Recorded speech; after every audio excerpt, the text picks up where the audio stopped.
Maaaring tapusin ang video na ito mga Codemaster para masilip at makita nyo kung gaano kabusisi ang magtanggal ng dating paint ng repair na ito.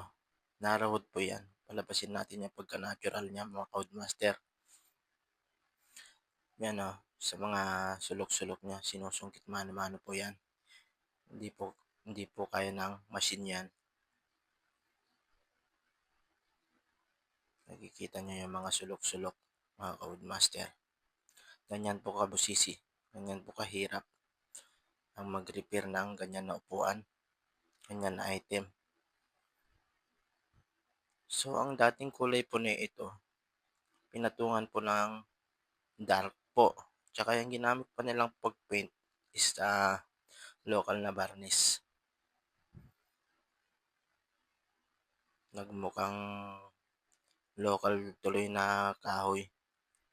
Ngayon palabasin natin yung pagka-natural na araw niya. Lahat po yan kakaskasin. Ganyan po kabusisi mga Codemaster.